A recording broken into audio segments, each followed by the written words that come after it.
Because Linda Mnisi is in Durban and joins us now live. Linda, very good morning to you. Of course, the devastation and the shock and trauma of those affected by these deadly storms have, of course, continue to experience the ripple effect of what transpired. Talk to us about your interactions with people on the ground.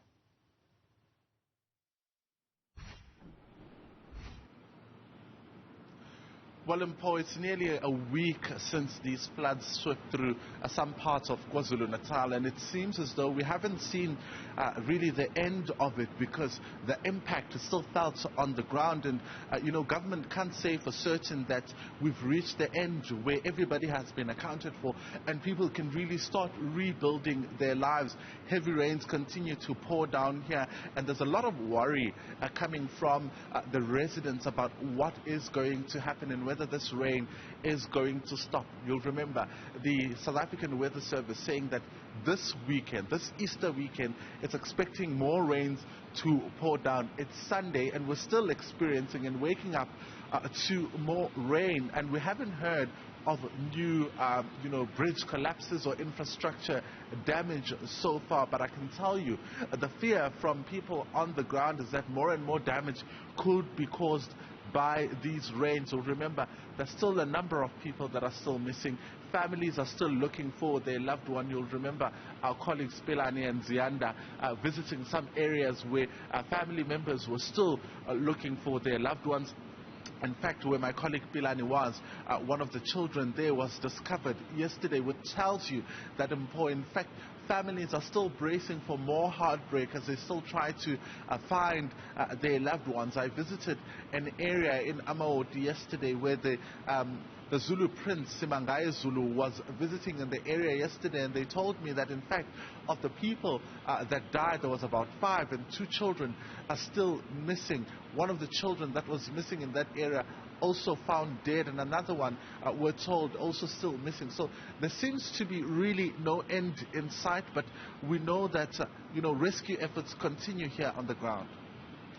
And perhaps as we speak about the rescue efforts and what families are looking for in terms of their loved ones and trying to establish their whereabouts, what have you heard on the ground for those who are still hoping to be reunited with loved ones, not knowing whether they're alive or not?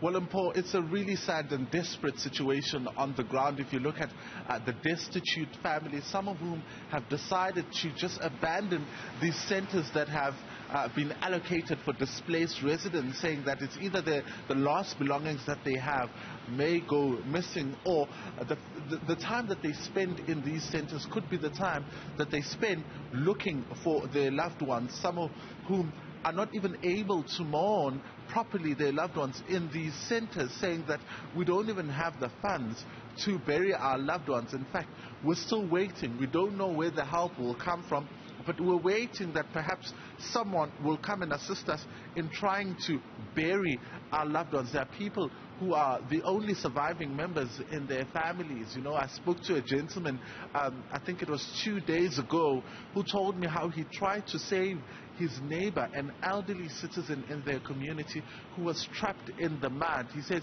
as I was trying to help her and she was stuck underneath, and below her was her grandson, more mud came through and I just had to abandon the mission. In the process, he was injured. His foot was cut, and he's still reeling from that, saying that more mud came through and it covered that elderly lady, and she subsequently died from that particular mudslide. You hear of trauma.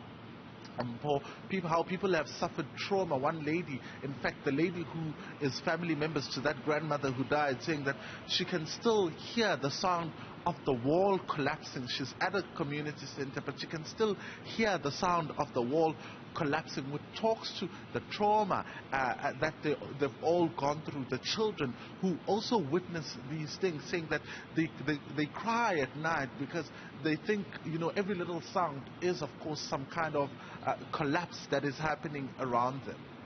Linda, we also know that in your interactions with some of those community members, they're now being housed in various locations like the Begisisa school that you went to go visit.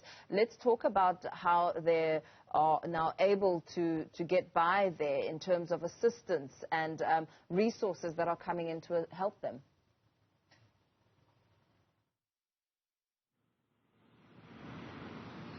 Well, you'll remember, Paul, we saw aid coming through in the form of government, 1 billion being set aside to address the issues that are happening here in KwaZulu-Natal. But we've also been seeing, civil society coming together, businesses and civil society organizations also trying to help. I mean, if you think of an organization like Gift of the Givers, who's also been on the ground trying to help people with food, local small businesses, Paul, I think those have not been emphasized enough, how the small businesses within these areas, you speak now about the Begisisa secondary school or high school, in fact, in Newzroom, where we saw small businesses in the community in Paul who have also been affected by these floods, but also coming together to offer food, to offer water, because we know that those have also been largely affected, to offer money.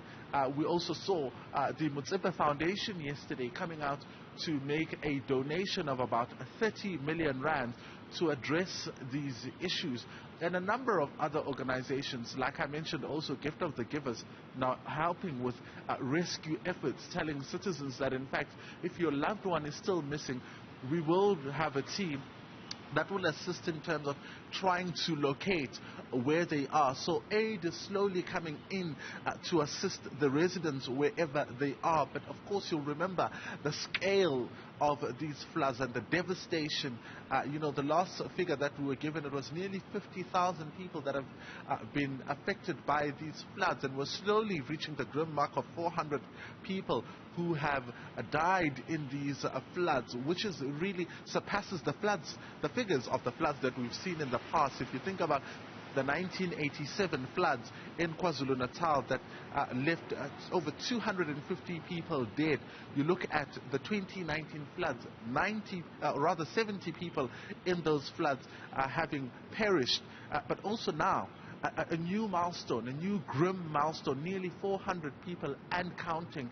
It's unclear if there will be more people that will be discovered in these floods. But of course, we wait for government to then update us, as we know that later today there will be a media briefing, a comprehensive briefing in terms of how these funds are going to be used really, and answering really the tough questions around, why it has taken so long for government to action their plan. We're at the end of the week. We've seen people suffer more. We've seen people asking for help, saying that they don't even know whether government is aware that they're in certain areas and accommodation areas. The scale is really, really big, and today we're expecting a week later at least for government to tell us exactly how they're planning to reach these people and what will be the plan going into the new week. Absolutely. Let's leave it there for now. Of course, as we continue to bring you the latest on the ground, our reporter Linda Mnisi bringing you the latest there as far as the KwaZulu-Natal devastation is concerned.